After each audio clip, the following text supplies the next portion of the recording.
Olá pessoal, aqui quem fala é Gabriel Wendel e esse é mais um vídeo aqui no canal. Bom pessoal, esse vídeo aqui é fruto de uma postagem que eu fiz no Facebook perguntando qual seria o tema do próximo vídeo. Então iremos agora numa nova viagem com esse livro grandioso de Eliphas Levi, tá bom pessoal?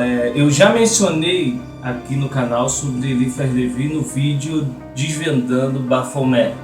Então dê uma olhada que eu dou uma introdução sobre ele, mas para quem caiu aqui de paraquedas e não conhece esse grande ocultista, Eliphas Levi na realidade, pessoal, é um pseudônimo de Afonso Luiz Constantini.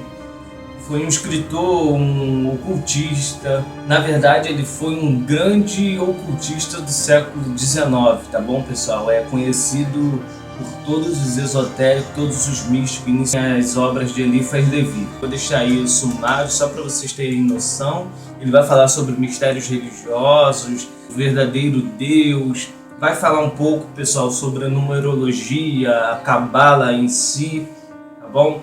A razão dos mistérios. Então esse livro, pessoal, muitas pessoas falam que para quem está começando o ocultismo, para quem está começando o estudo, não é recomendado ler ele, mas sim ter uma grande base, o que faz sentido, tá bom pessoal? Ele vai tratar de assuntos e se você não tiver algumas bases, dificilmente você irá compreender em toda a sua totalidade.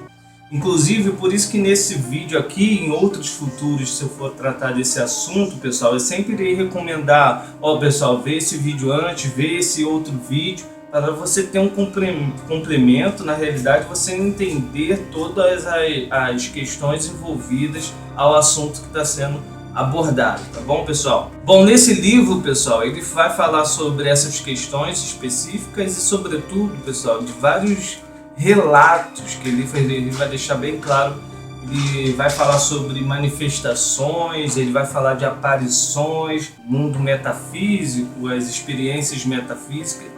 Ele vai relatar e dar explicações, pessoal. Inclusive esse livro aqui fala justamente desse que quando Helena bate de frente com as questões do espiritismo, fala sobre as manifestações, então bate de frente com essas questões, entendeu? Então Eliphas Levi vai buscar, através desses casos, darem explicações de acordo com os seus estudos, com as suas pesquisas, pessoal. Nesse primeiro vídeo, pessoal, iremos falar sobre o mistério, tá bom? Então, como primeira citação, os espíritos humanos têm a vestigem do mistério. O mistério é o abismo que atrai, sem cessar, nossa curiosidade inquieta por suas formidáveis profundezas. Bom, pessoal, aqui está relatando justamente essa vontade inata do ser humano de sempre buscar o porquê das coisas, da onde viemos, para onde vamos, se tem algo superior ou inferior. Todas essas indagações é o que move o mundo, o ser humano, nessa busca de se religar com o Deus, de se religar com o Uno, tá bom? Então ele chama isso de mistérios, que na realidade os místicos chamam de mistério esses conhecimentos arcanos, maiores, menores, todas essas coisas que o ser humano foi buscando ao longo de sua história, vamos chamar de mistério. Então a palavra mistério, pessoal, está ligada a algo que está fechado, algo que está oculto ou um segredo. Normalmente os iniciados chamam esses conhecimentos justamente por essas palavras, ou seja, conhecimento fechado, conhecimento oculto, que vem também da ciência oculta, ou até mesmo conhecimento hermético. Sobre o porquê, pessoal, que os místicos ocultistas chamam esse conhecimento de estudo, já falei sobre esse assunto no vídeo Os Ensinamentos Secretos. Esse assunto, pessoal, tratado nesse vídeo, ele é importantíssimo para qualquer pessoa que estuda os mistérios da vida. Então, para você entender o porquê certos grupos protegem o seu conhecimento, é necessário que você veja esse vídeo para ter uma lógica, tá bom? Por que esse conhecimento é fechado, por que esse conhecimento é hermético. E sobre, pessoal, o conhecimento hermético vem justamente do mestre ou divindade que simboliza um conhecimento altamente elevado. A palavra hermético tem o sinônimo de algo bem fechado, bem guardado, justamente representa o conhecimento que Hermes Trismegisto só passava para os iniciados. Dizem que Hermes foi um grande mestre no Egito que foi representado pelo deus Tote e depois por Hermes na Grécia e Mercúrio na Roma. Mais detalhes sobre isso já tem um vídeo disponível aqui no canal, pessoal, para você conhecer essa filosofia hermética. Bom, com toda essa introdução, pessoal, é para dizer que quando um estudante do ocultismo fala de mistério, está se referindo ao conhecimento, porém não um conhecimento qualquer, mas de um conhecimento de tradição, que remonta às origens do homem na sua busca por resposta e na tentativa de se religar com um todo ou com Deus. E duas citações que acho de profundo impacto, que une essas palavras de mistério, sabedoria e guardar esse conhecimento, está justamente num livro, pessoal, que não será tratado aqui, o Caibalion.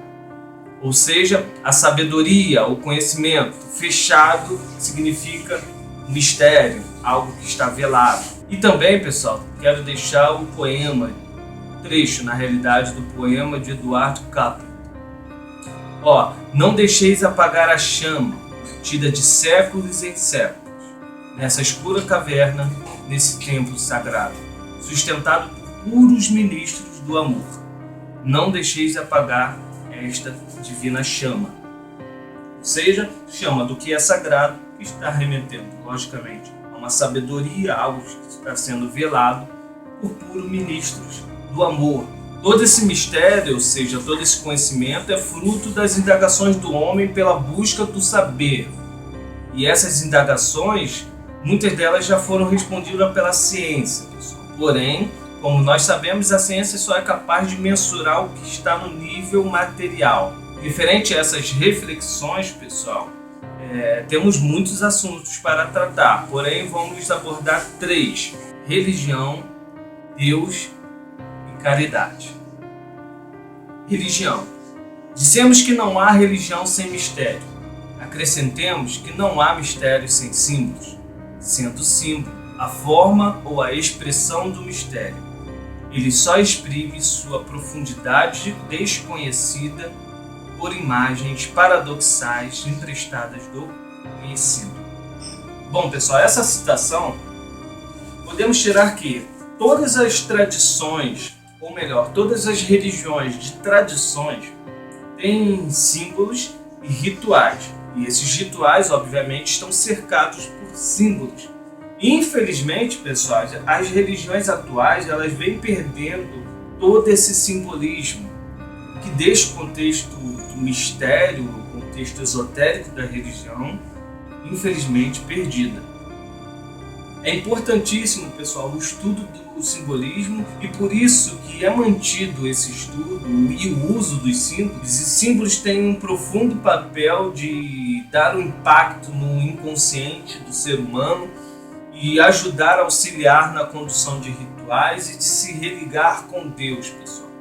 Infelizmente, como as religiões vêm perdendo todo esse simbolismo e quando retrata suas cerimônias, seus rituais não estão carregados com esse contexto, fica algo mais simplista, algo vazio. Essas cerimônias vêm perdendo cada vez mais o seu impacto interior. Então, pessoal, é normal algumas pessoas se desviar de religiões dizendo que não consegue mais se religar com Deus, esse templo, nessa religião, e fica como um andarilho buscando novas possibilidades, novos templos ou novas religiões. Já tem um vídeo aqui, pessoal, também no canal falando sobre símbolos e signos, tá bom? Mas é uma necessidade básica do ser humano ritualizar coisas. Ao longo da vida do ser humano, tudo tem um ritual de iniciação justamente para carregar esse impacto de um momento para o outro. As tribos indígenas fazem rituais quando uma criança passa para um adolescente, onde ele vai ter mais responsabilidade, onde ele vai se tornar de fato um homem, um caçador. Sempre tem esses rituais justamente para dar impacto. E esses rituais estão em torno de símbolos. E o ser humano também é o único capaz de criar símbolos, essas associações. Então, de fato, pessoal, querendo ou não, os simbolismos, os rituais assume um papel importantíssimo para a psique humana e até no seu sentido espiritual, tá bom, pessoal? Então, pessoal, com essa situação das religiões atuais estarem perdendo esse simbolismo e, sobretudo, pessoal, vamos dar o exemplo aqui, por exemplo, no Brasil, onde a maioria é cristã, diversas denominações que falam da mesma palavra, entretanto, tem diversas interpretações, sobretudo dogmas. Então, pessoal, muitas pessoas dizem que a religião escraviza a pessoa, serve para criar massa de manobra, esse tipo de coisa. Na realidade, pessoal, qualquer instituição pode servir para esse fim. Infelizmente, eu tenho que concordar que grande parte, talvez, principalmente essas que estão em mídias, de fato, tende a gente entender por esse lado. Mas nós temos que entender, pessoal, que a religião ela preenche uma lacuna muito importante na vida do ser humano. E normalmente pessoas que falam que religiões não servem para nada, que religiões não é para mim, essas pessoas são massas de manobra, são essas pessoas que não veem mais a necessidade de um pontífice ou um sacerdote para se religar com Deus, ou seja, a pessoa ser uma ovelha, ter um pastor e ter Deus. Ela já conseguiu esse caminho sozinha, ela consegue se religar, conheça-te a ti mesmo. Então, como ela não precisa de religião, ela costuma falar que outras pessoas também não tem que precisar, que religião não está para nada. Não podemos esquecer, pessoal, que, por exemplo, os iniciados, que é o foco aqui do canal, não tem religião. Para eles chegar a essa concepção que não precisa de uma religião para se religar com todo, houve uma preparação, houve uma busca, não foi algo do nada. Então, é essa parte que eu quero deixar clara nesse vídeo. Cuidado quando se afirma para qualquer pessoa que religião só serve para manipular, só serve para uma muleta para a pessoa no sentido de coisa ruim. Às vezes, pessoal, a religião é o único lugar que essa pessoa consegue paz, é o único lugar que essa pessoa consegue adorar Deus, e você se desfazendo essa imagem para essa pessoa, você na realidade está prejudicando ela, em vez de estar ajudando e auxiliando em alguma coisa. Nesse sentido, pessoal, temos essa citação do livro.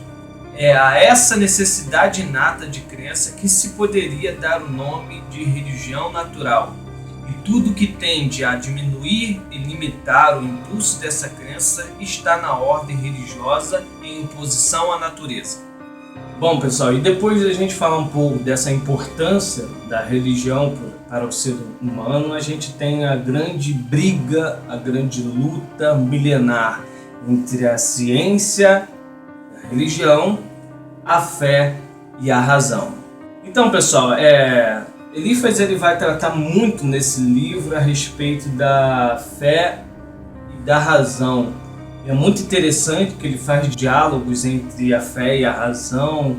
Então, no que se diz respeito à fé, no que se diz respeito a um plano metafísico, vamos dizer assim, a ciência ela é incapaz de mensurar ou de dizer que existe ou não existe. Isso funciona, obviamente, com Deus.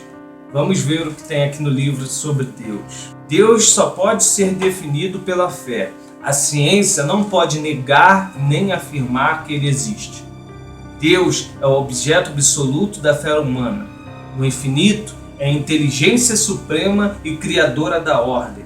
No mundo é o espírito da caridade. Nessa parte do livro, pessoal, Eliphas Levi ele vai falar muito sobre Deus e a sua manifestação na Terra. E como você viu, ele vai falar que a fé, a Deus manifestado na Terra, ele é a caridade. Ele é essa forma. E no infinito, ele é essa inteligência suprema. Na verdade, para muitos esotéricos, muitos místicos, iniciados, chamam Deus de algo inefável, não costumam dar qualidades para Deus, porque qualquer qualidade irá restringir o todo. Então não tem como a gente falar o que Deus é, como Ele é, porque Ele é algo imensurável, tá bom, pessoal? E logo após temos para os iniciados da Cabala, Deus é a unidade absoluta que cria e anima os números. A unidade da inteligência humana demonstra a unidade de Deus. Logo após, a chave dos números é a dos símbolos, porque os sintomas são as figuras analógicas da harmonia que vem dos números. As matemáticas não saberiam demonstrar a fatalidade cega, uma vez que são a expressão da exatidão, que é o caráter da mais suprema razão. Por fim, pessoal, temos a caridade.